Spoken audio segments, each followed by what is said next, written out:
To join a Collaborate session, you should have a link to the Collaborate tool somewhere in your course's left navigation, and it should say Blackboard Collaborate, Web Conference, Live Chat, something along those lines. And when you click on that link, you're going to see a page.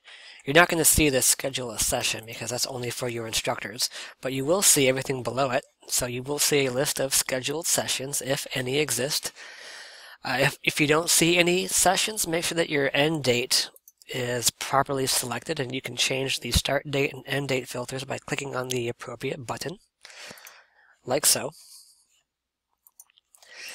And you can only join Collaborate sessions that are actually in session. Now, how do you tell? Well, you will see an availability icon, in this case a purple circle, that is active. That means this session is live and we can join it. To do so, simply go to the title or this link here and left click once, and you will come to the Join a Room page. Now it's going to show you the start date and time and the end date and time, and you have this blue Join Room button. Now, if you have not downloaded the Blackboard Collaborate launcher, you have to come over here first and click on this link. Otherwise, your computer will have no idea what to do with these .collab files.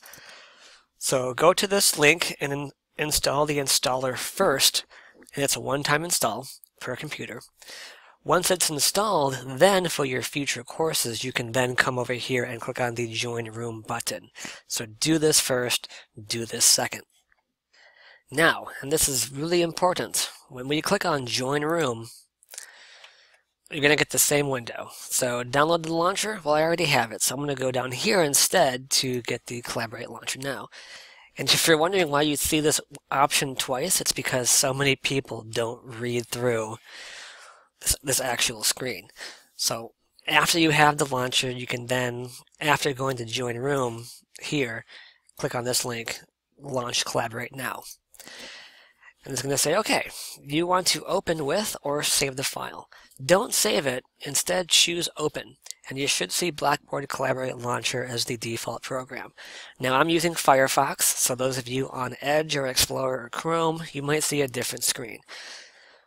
Once I hit OK, it might take a while for Collaborate to actually load, sometimes as long as 30 seconds.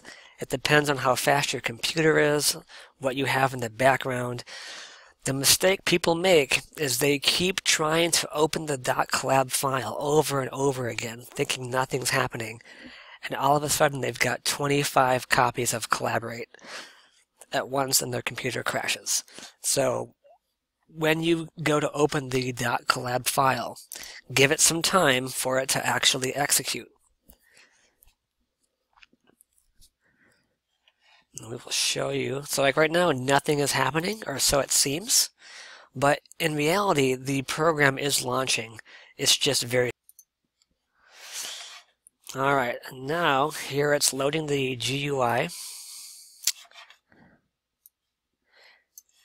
Let me shrink the window here.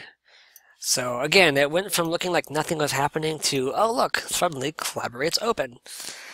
Which isn't ideal, but that's just how it works. And it's probably because this is Java, and so Java is taking some time in the background to load to initiate this Collaborate interface. And then we have our Collaborate window here. Now, if you're prompted to choose a connection speed setting, go ahead and choose whatever you think you are on. If you're on very fast internet, you can choose a broadband. If it's not very fast, you can choose lower connections.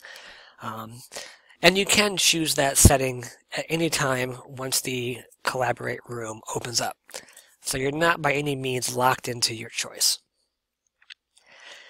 And that's really all there is as far as loading Collaborate from your actual course. For those of you who are being asked to click on a link to join a Collaborate session, so maybe it's a guest link, when you have the guest link, what you will do is you're going to go ahead and go to the link that the instructor gives you, is a session login. So choose your name that you want to appear when you join the conference as a guest. I want to choose Don Bickley. Go ahead and hit submit, And then same process, open with or save file. Now, you have to understand that each .collab, even though they're all called the same stupid file, they're all actually different. So you cannot use this meeting for any other Blackboard Collaborate session because they're all going to be different. They just all have the same name to confuse you. So do keep that in mind. And then again, the process is the same. Open with the Collaborate launcher. It's going to act like nothing's happening for a while, and then all of a sudden you'll see Collaborate appear. So right now it's just verified and that window disappeared. And then here we have the launcher. Oh, it was too fast. There we go. Booting up. And now it might give you this connection failed error. If that happens, you kind of have to just keep trying again. And trying again. And it might take a couple of times of trying. And if, for whatever reason, it's just not working, take a screenshot of this window so that the IT people that you're working with can get some sense of what is failing to authenticate. So for some reason, this room is not authenticating. So let's go ahead and close this out. Oh, yeah, so I'm going to go ahead and hit OK. And if it fails a fourth time, I'm going to go ahead and cancel. We're going to close this room. Alright, so I've re-grabbed the guest link, and I've signed out of Blackboard, and I've closed all of my Blackboard windows. We're going to go back to this guest link again, and try it once more. Don Bickley, submit, open with. It's going to open the file. Act like nothing's happening for 10 to 15 seconds as the GUI loads. And then, lo and behold, and success. So we are now in the room via the guest link. So I'm guessing the problem was because I was logged into Blackboard initially. When I tried accessing the guest link, Blackboard saw that I was logged in at one point. Now I'm not, and it got confused and just died.